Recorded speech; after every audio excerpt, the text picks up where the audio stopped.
नमस्कार, मी डॉक्टर सौरभ पटवर्धन, नंदादीप नेत्रालय.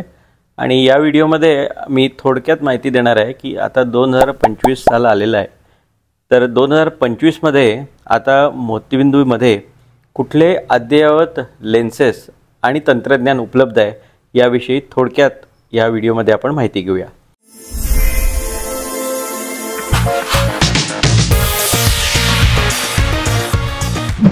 तर सगळ्यात प्रथम आता जे रिसेंट टेक्नॉलॉजी आता आपल्याकडे उपलब्ध झाली आहे याच्यातली सगळ्यात महत्त्वाची टेक्नॉलॉजी आहे ती म्हणजे आपल्या लेन्सचे मेजरमेंट करण्याचे मशीन. आपल्या डोळ्याचं मेजरमेंट मोतीबिंदूच्या ऑपरेशनच्या आधी अतिशय अचूक होणं हे फार महत्त्वाचं असतं आणि त्यासाठी अद्ययावत असे आयल मास्टर 700 नावाचं इक्विपमेंट वापरलं जातं. या इक्विपमेंटचा फायदा असा की पूर्वीच्या काळी लेन्स मेजरमेंटमध्ये ज्या एरर्स होत्या या मशीनच्यामुळे अतिशय कमी झालेल्या आहेत. म्हणजे जवळजवळ 100 पैकी 95% लोकांना या मशीनमुळे इतकी ॲक्युरेट लेन्सची पॉवर निघते की त्यांना चष्म्याची गरजही भासत नाही. अर्थात यापेक्षाही आणखी सुधारणा लेन्सच्या टेक्नॉलॉजीमध्ये पण झालेल्या आहेत. त्यामुळे जसं आमच्या स्किल्स ऑपरेशन करण्याच्या तंत्रज्ञानामुळे वाढल्या आहेत तसेच या लेन्समुळं जी रुग्णांची दृष्टी आहे ती ऑपरेशननंतर अधिकाधिक चांगली व्हावी याचेसुद्धा प्रयत्न केलेले आहेत. याच्यातला एक सगळ्यात महत्त्वाचा जो लेन्सचा प्रकार आहे त्याला आम्ही टोरिक लेन्सेस म्हणतो. तर हा अतिशय महत्त्वाचा प्रकार आहे. ह्याचं कारण असं आहे की ऑपरेशनच्या आधी जर आपल्या बुबुळामध्ये वक्रता असेल ज्याला आम्ही सिलेंड्रिकल नंबर म्हणतो किंवा ॲस्टिग्मॅटिझम म्हणतो तर तो या टोरिक लेन्सच्या सहाय्याने आपल्याला मिनिमाइज करता येतो किंवा कमी करता येतो. आणि ही टोरिक टेक्नॉलॉजी ही कस्टमाइज्ड आहे. म्हणजे तुमच्या डोळ्याच्या मेजरमेंटनुसार आपल्याला ही लेन्स मागवून मिळते आणि त्यानुसारच आपण ह्या मोतीबिंदूचं ऑपरेशन करताना ही लेन्स वापरू शकतो. ज्या रुग्णांना टोरिक लेन्सची गरज असते त्यांनी नक्कीच या लेन्सचा वापर करावा जेणेकरून तुमची दृष्टी अतिशय सुस्पष्ट होईल. बऱ्याच रुग्णांना मोतीबिंदूच्या ऑपरेशननंतर अशी गरज असते की चष्म्याशिवाय आपल्याला चांगलं दिसावं. याच्यात 2 प्रकारच्या नवीन लेन्सेस उपलब्ध झालेले आहेत. त्यातला पहिला प्रकार ज्याला आम्ही ट्रायफोकल म्हणतो.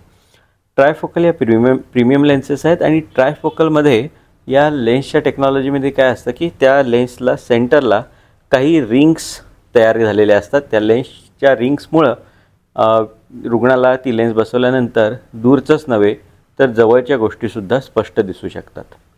या ट्रायफोकल लेन्समुळे बऱ्याच रुग्णांना भरपूर फायदा होत आहे.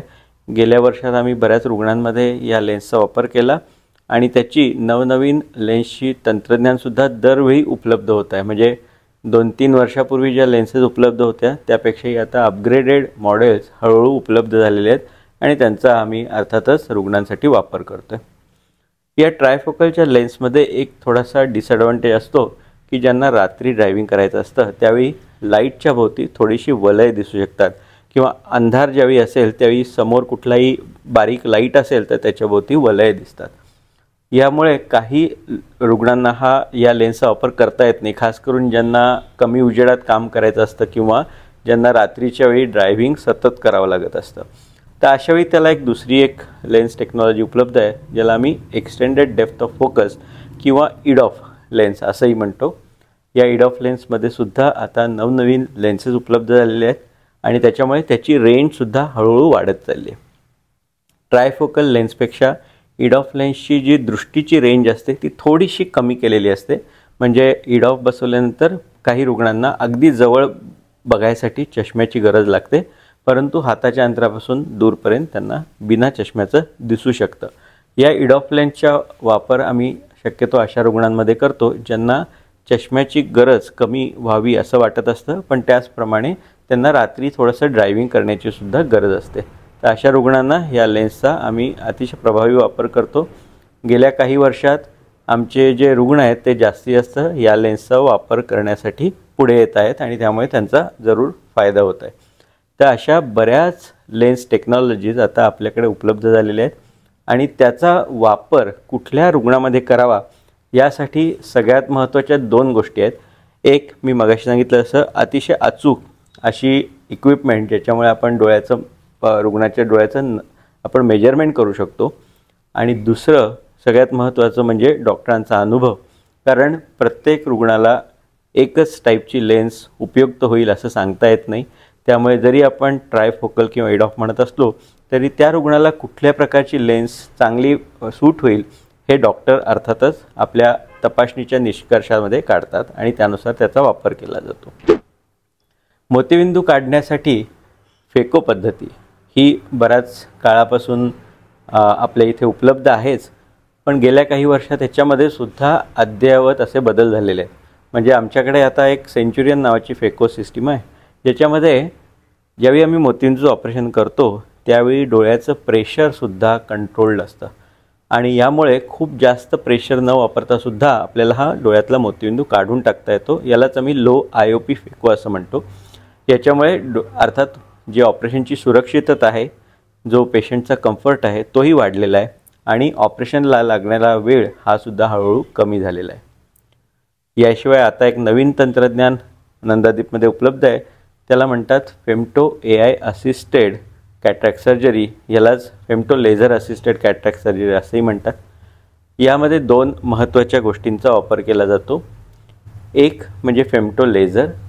या लेझरनं आपण बुबुळाचा छेद तसेच आतली जी लेन्स असते आपली नैसर्गिक लेन्स ज्याच्यामध्ये मोतीबिंदू झालेला असतो त्याच्यावर एक सर्क्युलर ओपनिंग तयार करणं हे सुद्धा लेझरच्या सहाय्याने केलं जातं.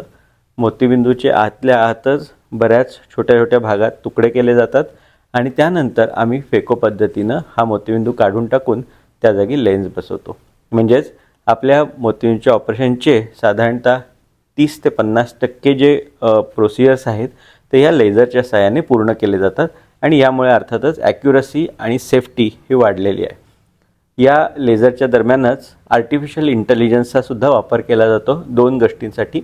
एक लेन्सच्या मेजरमेंटसाठी, दुसरं ऑपरेशनच्या दरम्यान या फेमटो लेझर आम्ही करत असतानाच आत एक OCT नावाचे एक डायग्नोस्टिक इक्विपमेंट त्या लेझरमध्येच असतं, ज्याच्यामुळे हे लेझर होत असतानाच मशीन आपल्या डोळ्याची मेजरमेंट कंटिन्युअसली घेत असतं.